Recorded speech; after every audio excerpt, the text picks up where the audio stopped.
Right, because you've never sold any of your catalog? No, I held on to everything. Okay. Have you had offers? Oh yeah, they still coming. $100 million offers? More than that. I got a huge catalog, bro. I know this. Like This is why I'm asking. But that's what I'm saying. If they offer you that kind of money, imagine how much. What's the biggest offer you've gotten for your catalog? I ain't trying to get you forgot what generation we in. These little niggas don't care. Well, but it's more than 100 million. Well, that'd be all. It's more than 100 million. No, hold on. I just turned down. You turned down 100 million. I don't know if that's what it's worth. That's just what But you turned down 100. I know what it's worth. I believe it's worth billions. Yeah. You know, especially when you look at all the stuff that's coming in the future with the metaverse and all of this. It's all content based. No, listen. So why let go of your, it doesn't make sense. I mean, I've gotten offers, significant offers to not even sell my catalog. Well, I've gotten offers to sell my catalog, but even to like own the monetization of it for a certain number of years. Yeah, now that's smart. I would do that. Because otherwise it'd just be sitting in your laptop for another number of years. Well, no, it's not sitting on your laptop. It's sitting on YouTube. It's making money. Right, it's right. Right, so it's a little bit different. But it also depends on what you plan to do. Like, right. You know what I'm saying? I mean, like, we did the math. So we had this big, multi-million dollar deal on the table. They were ready to cut the check and so forth. Right.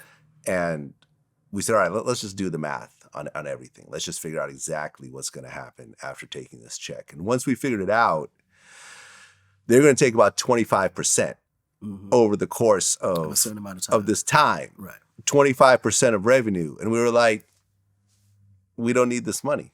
Right. So why would I give up 25% of millions of dollars if you don't need when I could take a loan for about 5 or 10%? Right.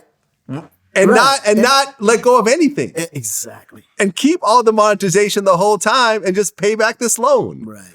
What's the point? Because the monetization gonna pay the loan back for you anyway. Exactly. Right. And what's interesting, right? In this whole situation, I'm not gonna put any names out here, but the guy that was working with me was the head of one of the biggest publishing companies in the world. Right. He came in to sort of help me and get other counter offers and so forth. And I remember I told him I'm turning it down. And he was like kind of shocked, right? And I was like, well, with all the artists you've worked with all the hundreds of millions of dollars of publishing deals that you've made, how many artists end up walking away from these publishing deals? I said 0. Right. 0. Every single person will take the publishing deal at some point. Yeah. And that just blew my mind, right? No, but I can tell you why. Explain. All right. Most artists aren't business people. That's number one. Mm-hmm. Number two, an artist's lifespan is only but so long. Your publisher is only going to generate a certain amount of money, but for so much amount of time. Yeah. Now, if you look at the pattern in which you make hit records or you've released hits, you got to also see you different. You're just content. Mm-hmm. And you're juicy content. That can go on forever. But a hit record, hit, miss, and you ain't popping no more, that value not only, it don't continue going up or it don't even stay there. It goes down. Yeah, I mean, you get the occasional unicorn record that continues, Baby Got Back or, like the $100 million. Yeah, I mean, Sir Mix-a-Lot said he made $100 million off that one song, Baby Got Back, but that was a unicorn record that continues to get used in commercials, remade, and so forth. How many Baby Got Backs is out there?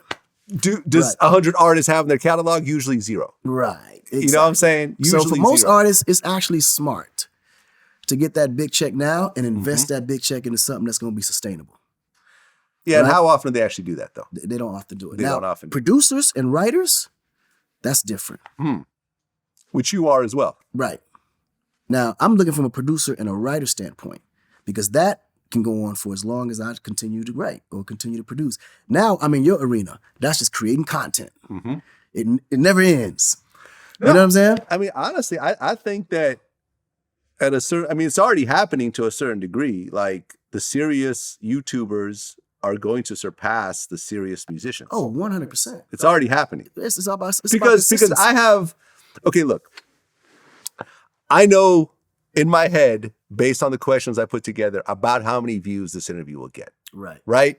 I might be off by a few 100,000, maybe by 1 million views here and there, but I know it's not going to get 1,000 views. Right. I also know it's not going to get 1 billion views. Right. Right. But doing this for 15 years, I have a general idea about how many views I will get with a certain artist. Right. You as an artist, you could get,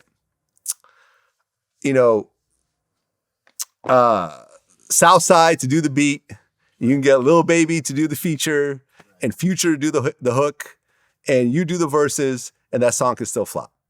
Absolutely.